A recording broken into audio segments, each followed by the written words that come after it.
What's up, everyone? You are tuned in to the Late Night Channel Eps. I'm your host, EEPMON, episode 46. I just made an amazing dinner. Very simple, nothing fancy.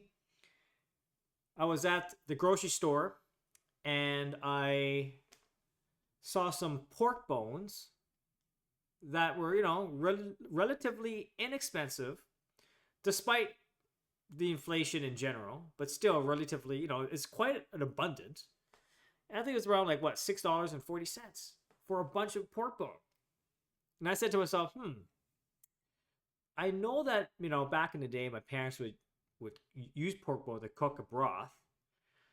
And I've had it at Korean restaurants, and I was like, you know what? I'm going to challenge myself. I'm going to learn how to make my own pork broth, just like how I experienced it when I was a kid.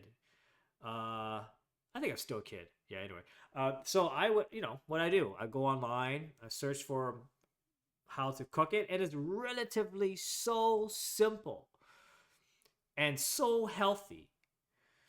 So all you gotta do is that you just get some pork bone, right? Get a pot of hot water, put in the pork bone, put it to high heat, boiling, and then after when it boils, the impurities start to they float up. So you have to drain it, get rid of it, and then start over because now the pork bone's been cooked, and now you put in fresh water, rinse the pork, the cooked pork, and then you put it back into the pot with the fresh water, and then you simmer it to about medium for 40 to 1 hour, and you have an incredible broth, a very tasty pork bone, which you can. When you're cooking it, you could add kimchi to it. You could add, spices, ginger, green onion, you name it, right? I put shiitake mushrooms in there. I put in kimchi, of course, and it's filling and it's healthy. And of course, I had it with rice, but you can have it with anything else on the side, right? And then you have the pork bone. You just put soy sauce. You're good to go. And now I have like 3 meals out of just that portion of what I bought for $6.41. I only used half the amount, so literally that only cost me like $3 Canadian or three 20. And that's incredible. Like I think about it as like imagine all the we go out all the time, right? I go all the time, and I spend money on grocery. No, not grocery. I go to restaurants, right? Easily these restaurants is going to be more than your grocery bill. Definitely more than $6.40. And I'm cooking. I'm like, okay, cooking for me is very meditative. Truth be told, I enjoy cooking. I buy my ingredients. I cook something up, and I get creative sometimes. And then even if even if I'm running out of like stock in my fridge, I somehow am able to whip out something very simple but very delicious. It's my meditation. It's my way of, if there's anything that can get off work or my art and stuff, it's cooking. Because cooking, and then plus, I do invest on some nice ceramic ware as part of that experience of enjoying a good meal, right? And there's nothing beats a great meal when you're buying them uh, at an affordable cost in comparison to when you go to a restaurant or you're getting fast food or anything like that, and you cook it. You take the time to cook it. And why I think it's meditative is because, look, you're either overcooking it or you're undercooking it. Either or, that means you're screwed. You have to have the right balance, the right ingredients, the right timing in order to have the goal of enjoying the ultimate meal that you created. I just made that pork bowl soup. It's in the fridge, but I'm full. I only use a portion. Pork bone, okay. I only use 50% of the bone, and even in that pot, I only ate half the amount. So really, that meal, that dinner I had, minus the rice and minus the kimchi, but it was literally like what, $2. That's amazing. 250. No, I don't I don't really calculate. I don't like go that deep into like divide into calculation. But now that I think about it, I despite the fact that we are that it's clear that prices are rising here and there. Uh, so it's up to us to, I guess, do our due diligence in knowing, you know, fight the temptation of always going out to eat. Like because I get caught up in all that too. I'm like, oh my goodness, I spent this on this, I bought this, I bought this. I'm like, oh my god. So when you're cooking at home, and you taste it and you enjoy it, you're like, wow, I made this. I made this meal, and I made it for this much. I think I'll survive. I think I'll survive. I'm not gonna die. I'm not gonna. I'm not going to. Get like. I'm not gonna starve to death. If I can enjoy my pork bone at these prices, I could do it for the rest of the recession. Well, we're not officially. We're not officially in a recession, is what the institutions say. But I don't know. The data says otherwise. But anyway, that's another topic. But yeah, I enjoy cooking, and it's my meditation. It's another creative outlet for me. And you see, I'm just drawing my pots and all that, and I got a nice. Oh, what the hell? That's kind of cool. I got my thumbs out there because I got a Kinto. I got some nice cooking pots, and it just adds to the nice experience. It makes a big difference.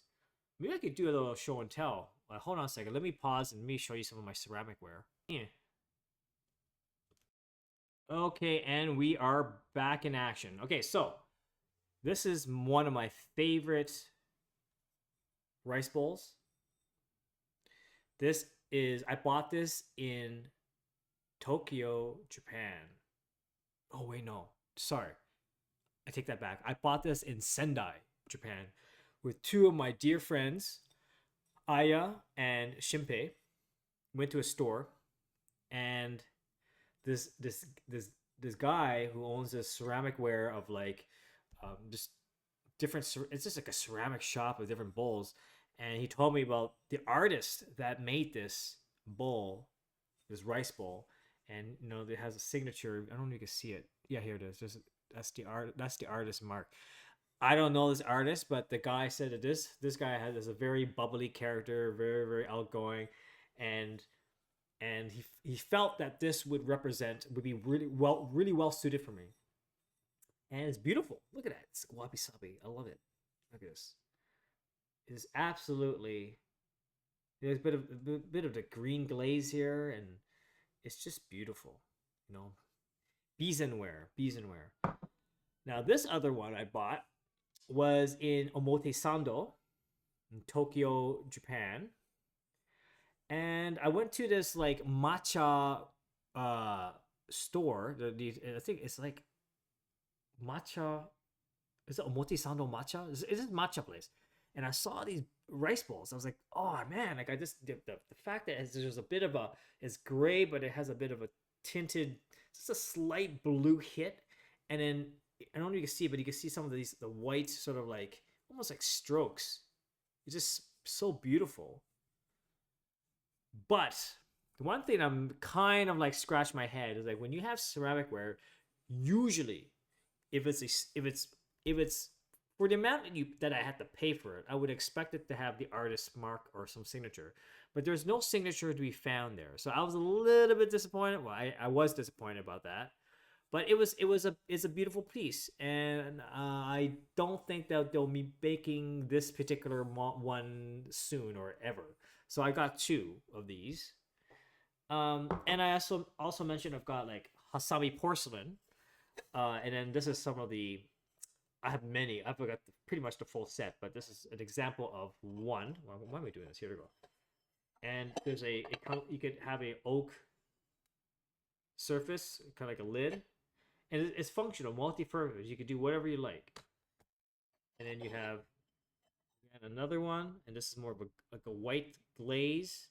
And this one, this Hasami porcelain, is their latest new edition called the Gray series, and it's just beautiful. Like it's glazed in the inside, but then on more matte on the outs, and it's just a beautiful. It's just there's grays, and then there's like really well thought out grays. This is a well thought out gray. I don't know if I'm explaining it, but it just really works.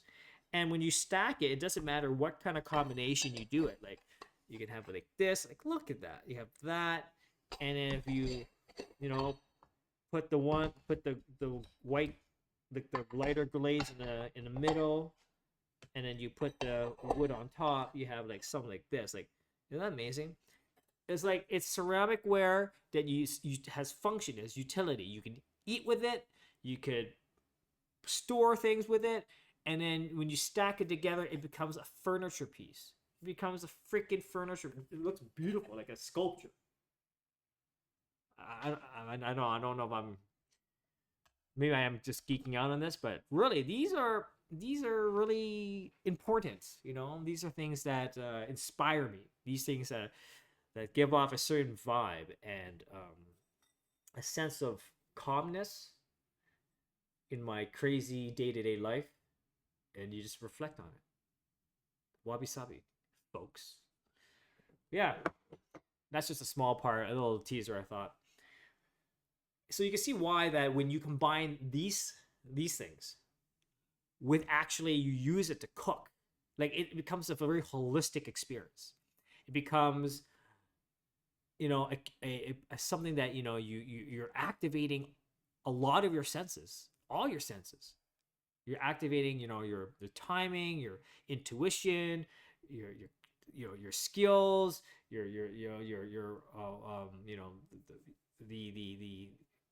the smell of the food, placing the food into the bowl, looking at the bowl, visualizing it, making an art out of it, a culinary art, and it just I'm no profession in this field, okay? But for me, I enjoy a nice aesthetic because it brings peace of mind. It brings a positive, good feeling of just eating with nice things. That goes a long way. I don't know, maybe just some sort of like, it's just a good energy. So yeah, I just thought I ran about cooking, and I've done lots of like soup, folks. It's like look, it's so simple. Like not kind of chicken broth, pork bone broth is one thing, okay, but white turnip or daikon, they call it daikon in Japan. Well, white turnip, right? Might be the most blanded, like bland, like root whatever thing. You know what I mean? Like it's just like it's white. It's like you cut it. It has it's tasteless. It's bland, whatever. But it makes a fantastic another soup broth. Okay, you put the white turnip, you slice it up, the daikon, you slice it up, put it into the broth, into water, boil it, and then you add like you can put in miso paste. Miso paste. Miso soup. You add the miso paste into it. You could go to a Japanese grocery store or Asian grocery store, Korean grocery, buy some like fermented soybean, like that's for miso soup and all that, and it's a big bucket, and you just scoop some, put it in there as a broth, and then you put water in it. You want to be fancy? Throw in some green onion, throw in some more kimchi, throw in ginger, garlic, whatever. Put in there. Put the white turnip in there, the daikon, and it is a fantastic absorption. It absorbs the flavors. It absorbs it. So not only is it so good for you, right? But it also absorbs the flavors, and I also believe absorbs the nutrients and contains it. It's like a perfect. If you're in a wintertime here, especially here in Canada, and it gets cold. A soup like daikon soup, white turnip soup, phenomenal, fantastic, and people like look, it's inexpensive. Like you can get a freaking crazy white turnip thingy for like last time I checked was like $1. That's amazing. It's so healthy. It's so filling. So yeah, just there are many creative ways and things you can do to enjoy a meal, and I know, okay, I get it. Not everyone It's hard to find time to find ways to cook in our day-to-day busy lives. But I dare say that if you're going to just spend like at most an hour and a half to dedicate that time to cooking a meal, and you do that consistently, I think that your overall, let's say, I won't say life, but I'm saying like your it will be a positive impact to your day to day lives. I think it does you good. It does make a big difference of mentally and physically. Of course, definitely, it's healthy. So yeah, um, but yeah, just carve out like an hour. You need to eat anyway. Add another half an hour for cleaning up and like washing dishes and stuff. Like, just make that a habit. Make it a habit to do that. Make that a ritual. Make that an opportunity to get off work and meditate in a way to cook a nice meal. I think that goes a long way.